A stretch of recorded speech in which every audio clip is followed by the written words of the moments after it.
వారికి చేసే సూచన ఏంటంటే 10 సంవత్సరాలు పరిపాలన చేసిండ్రు. మీ అనుభవాలు మీకున్నాయి. మీ వల్ల ప్రజలకు కూడా కొన్ని అనుభవాలు ఉన్నాయి.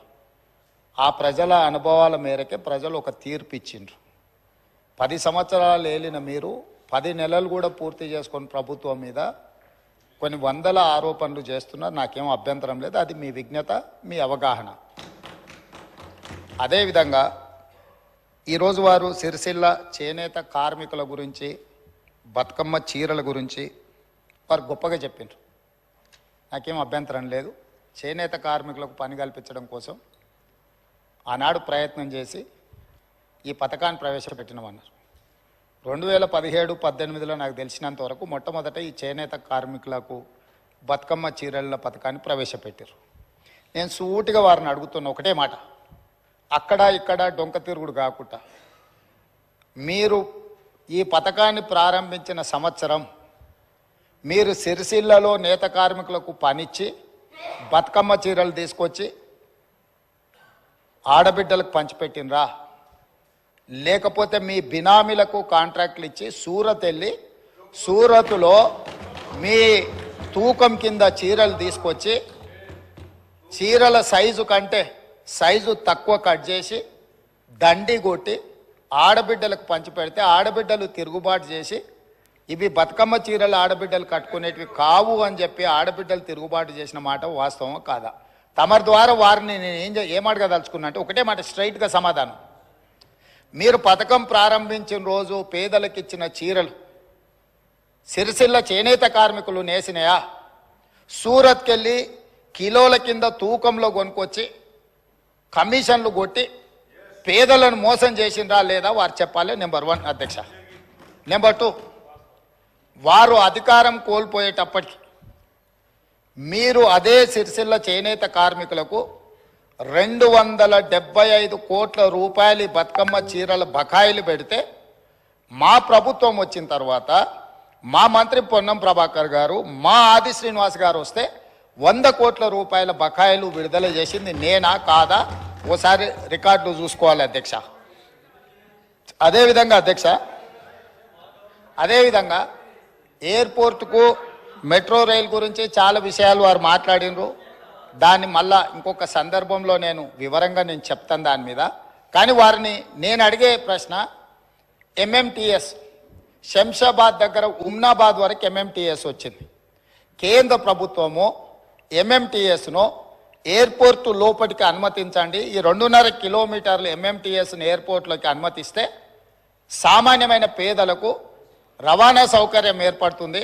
హైదరాబాద్ మహానగరాన్ని నుంచి అంతర్జాతీయ ఎయిర్పోర్ట్కు ఎంఎంటీఎస్ ఏర్పాటు చేస్తామని కేంద్ర ప్రభుత్వం దాదాపుగా 7 సంవత్సరాలు 2.5 కిలోమీటర్లు భూమి ఆ ఎంఎంటీఎస్ నిర్మించడానికి అడిగితే మేము ఇవ్వము, ఈ పథకమే అక్కర్లేదు అని ఎంఏయుడి మినిస్టర్గా, ముఖ్యమంత్రిగా చంద్రశేఖరరావు గారు, తారక రామారావు గారు కేంద్ర ప్రభుత్వం అతి తక్కువ ఖర్చుతో అంతర్జాతీయ ఎయిర్పోర్ట్కు ఎంఎంటీఎస్ నిర్మిస్తామంటే వద్దని తిరస్కరించిన మాట వాస్తవమా కాదా?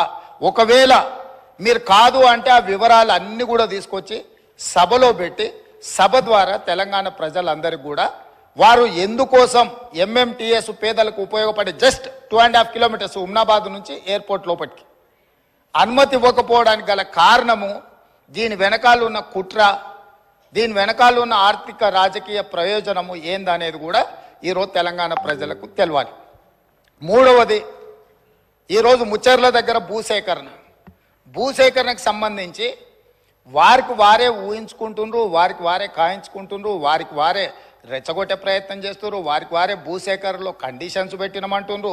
మళ్ళీ ఇవన్నీ చెప్తూనే మీరు న్యూయార్క్ చేయండి, మీరు డల్లాస్ చేయండి, నేను ఎప్పుడో మీలాక ఓల్డ్ సిటీని ఇస్తాంబుల్ చేస్తా అని, వరంగల్ని లండన్ చేస్తా అని, కరీంనగర్ని న్యూయార్క్ని చేస్తా అని ఇట్లాంటి అబద్ధాలు నేను ఎప్పుడు చెప్పలే. ట్యాంక్ బండులో నీళ్లను కొబ్బరి నీళ్ళలాగా చేసి ఎత్తుకొని తాగేటట్టు చేస్తా అని నేను ఎప్పుడు చెప్పలేదు అధ్యక్ష. నేను స్పష్టంగా తమరి ద్వారా వారికి ఏమైనా అనుమానం ఉంటే ఈరోజు అక్కడ భూసేకరణకు సంబంధించి ఫార్మాసిటీతో పాటు అలైడ్ ఇండస్ట్రీస్ కోసం భూసేకరణ చేస్తున్నామని నోటిఫికేషన్లు ఇచ్చిండ్రు. కావాలంటే ఆ నోటిఫికేషన్ నేను అధికారులకు చెప్పి తెప్పిస్తాను. దాంట్లో ఉన్న కండిషన్స్ ఏంది, ఏ మేరకు అక్కడ భూసేకరణ జరిగింది, భూసేకరణకు నోటిఫికేషన్ ఇచ్చింది అనే దాన్ని నేను స్పష్టంగా వారికి చెప్తాను అధ్యక్ష. ఈరోజు ఆజమాబాద్ ఇండస్ట్రియల్ ఏరియా ఆనాడు ఇండస్ట్రీస్ పర్పస్కు అదర్ పర్పస్కు గవర్నమెంట్ ఇచ్చింది. ఈనాడు ఈ ప్రభుత్వము వాటిని మొత్తం రెసిడెన్షియల్ కింద మార్చుతామని పాలసీ మార్చుకోలేదా అధ్యక్ష? దాంతో భూసేకరణ భూమి అంతా బద్దలైపోయిందా? ఈరోజు ప్రభుత్వం ఫార్మ్ అండ్ అలైడ్ ఇండస్ట్రీస్తో పాటు అక్కడ నేను తమ ద్వారా వారికి ఈ మహానగరంలో పెట్టుబడులు పెట్టే పెద్ద కంపెనీలకు ఉద్యోగ ఉపాధి అవకాశాలు కల్పించే సంస్థలకు నేను చెప్పదలుచుకున్నా. అక్కడ skill university, young India skill university రేపు సాయంత్రం 4 గంటలకు ప్రారంభించబోతున్నాం. ఇంతగా ప్రోత్సహిస్తామని చెప్పిండు కదా. ప్రతిపక్ష పార్టీ నుంచి వచ్చి భాగస్వామ్యం చేయండి.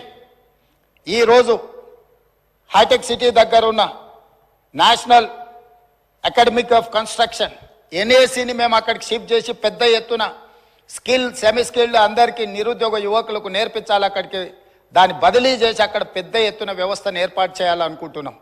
దాన్ని ప్రోత్సహించడానికి దాంట్లో ఆ కార్యక్రమాలలో పాల్గొనడానికి మీరు ముందుకు రండి. నేను హెల్త్ టూరిజం హబ్ క్రియేట్ చేస్తా అని చెప్పిన. స్పోర్ట్స్ యూనివర్సిటీస్, ఈరోజు యువకులు గంజాయి అని డ్రగ్స్ అని ఉద్యోగ ఉపాధి అవకాశాలు దొరకక వ్యసనాలకు లోనయ్యి తప్పుదోవ పడుతున్నారు. కాబట్టి తెలంగాణ సమాజంలో ఉన్న లక్షలాది మంది నిరుద్యోగ యువకులకు ఒక సాంకేతిక నైపుణ్యం నేర్పించి ఈ రాష్ట్రం ఈ దేశంలోనే కాదు మిడిల్ ఈస్ట్ కంట్రీస్ నుంచి వివిధ దేశాలకు వెళ్ళి ఉద్యోగ ఉపాధి అవకాశాలు పొందాలి అని చెప్పి అక్కడ స్కిల్ యూనివర్సిటీతో పాటు ఇతర దానికి సంబంధించిన నైపుణ్యం కలిగిన విద్యా అవకాశాలు కల్పించే యూనివర్సిటీలకు నేను అక్కడ అవకాశం ఇస్తా అని చెప్పిన అధ్యక్ష. అదేవిధంగా హెల్త్ టూరిజం, ఈరోజు మిడిల్ ఈస్ట్ కంట్రీస్ నుంచి ఇతర దేశాల నుంచి ఆయా దేశాలలో వైద్య పరిస్థితులు లేక అక్కడ వసతులు లేక ఈరోజు భారతదేశంలో ముఖ్యంగా హెల్త్ సిటీగా డెవలప్ అయిన హైదరాబాద్కి వేలాది మంది ఇక్కడికి రావాలనుకుంటున్నారు అధ్యక్ష. ఈరోజు ఇక్కడ ఉన్న అంతర్జాతీయ ఎయిర్పోర్ట్ నుంచి బంగ్లాదేశ్కో మిడిల్ ఈస్ట్ కంట్రీస్కి డైరెక్ట్ ఫ్లైట్ ఉంటే ప్రతిరోజు వేలాది మంది ఈరోజు ఇక్కడికి వచ్చి వైద్యం పొందాలి అని వస్తున్నారు అధ్యక్ష. అందుకోసం నేను హెల్త్ టూరిజం హబ్ను తయారు చేసి అక్కడ ఒక 1000 ఎకరాల ప్రపంచ స్థాయి వైద్య సౌకర్యాలను ఏర్పాటు చేసే సంస్థలను పిలిచి ఇక్కడ హైదరాబాద్ నగరంలో ఉన్న పెద్ద పెద్ద కార్పొరేట్ ఆసుపత్రులతో పాటు పేదలకు అతి తక్కువ ధరతో వైద్యాన్ని అందించడానికి అన్ని రకాలుగా ఎన్నెన్ని డిసీజులు ఉన్నాయో వాటన్నిటి కూడా స్పెషలైజ్డ్ హాస్పిటల్స్ ఏర్పాటు చేయాలని అక్కడ మేము నిర్ణయం తీసుకున్నాం అధ్యక్ష. అదేవిధంగా స్పోర్ట్స్ అండ్ గేమ్స్, చిన్న చిన్న దేశాలు ఒలింపిక్స్ లాంటి పోటీలలో వాళ్ళు ఎన్నో పథకాలు తీసుకెళ్తారు. 140 కోట్ల జనాభా ఉన్న భారతదేశము కాంస్య పథకం వస్తే కూడా దేశమంతా 100 కోట్ల మంది చప్పట్లు కొట్టే పరిస్థితి వచ్చింది అధ్యక్ష. ఎందుకు అధ్యక్ష? ఒకనాడు ఏషియన్ గేమ్స్ గచ్చిబౌలిలో మనం నిర్వహించుకున్నాం అధ్యక్ష.